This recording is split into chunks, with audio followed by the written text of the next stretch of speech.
আসলে সত্যিকার অর্থে বাংলাদেশে কি এতগুলো ইন্স্যুরেন্স কোম্পানি দরকার ছিল?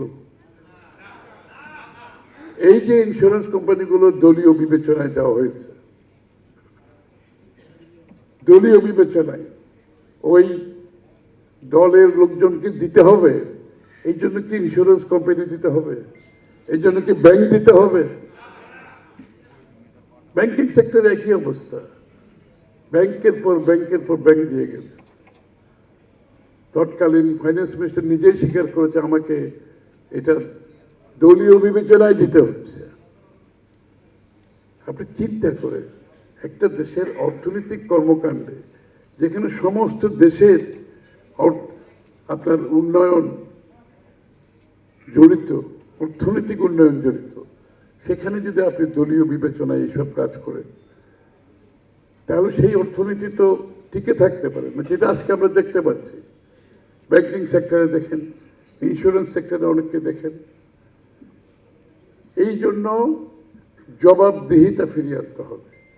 যেমন সরকারের জবাবদিহিতা ফিরিয়ে আনতে হবে, নির্বাচিত সরকারের মাধ্যমে আপনার কোম্পানিগুলোতেও জবাবদিহিতা আনতে হবে, অ্যাকাউন্টেবিলিটি থাকতে হবে। অ্যাকাউন্টেবিলিটি, জবাবদিহিতা ছাড়া কোনো দেশ চলতে পারে না, কোনো প্রতিষ্ঠান চলতে পারে না। এই বিবেচনাগুলোকে আমাদের মাথায় রাখতে হবে আগামী দিনের জন্য। পপুলার ইন্স্যুরেন্স কোম্পানি আমি আগেও বলেছি, আমরা এটা শুধু ইন্স্যুরেন্স আর ব্যাংকের মধ্যে না।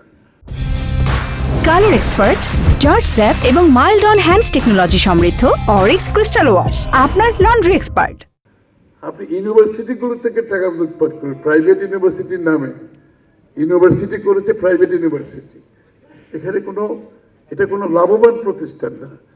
এটা আপনি শিক্ষানুরোগী হিসাবে বিনিয়োগ করবেন দেশের মানুষের শিক্ষার জন্য। সেইখানে পর্যন্ত ইউনিভার্সিটিগুলোতে টাকা পয়সার লুটপাট করে দিয়ে গেছে, আর ইউনিভার্সিটির পর ইউনিভার্সিটি পারমিশন দিয়ে গেছে। এদেরও কিন্তু কোনো জবাবদিহিতা নেই। সুতরাং আগামীর বাংলাদেশ গড়তে হলে প্রথমে জবাবদিহিতার আওতায় সকলকে আসতে হবে। পপুলার ইন্স্যুরেন্স কোম্পানির প্রতি আমার অনুরোধ, আপনারা এই কথাগুলো অবশ্যই আমরা সততার সাথে চালিয়েছেন আমার বিশ্বাস, কিন্তু আগামী দিনে এই কমপ্লায়েন্সগুলো, এই জবাবদিহিতার বিষয়গুলো আপনার বীমাকারীর নিরাপত্তার জন্য, আপনার কর্মচারীদের নিরাপত্তার জন্য, কোম্পানিরকে সামনের দিকে এগিয়ে নিয়ে যাওয়ার জন্য আপনাদেরকে অবশ্যই এই যে সমস্ত জায়গায় মনোযোগী হতে হবে সবাইকে।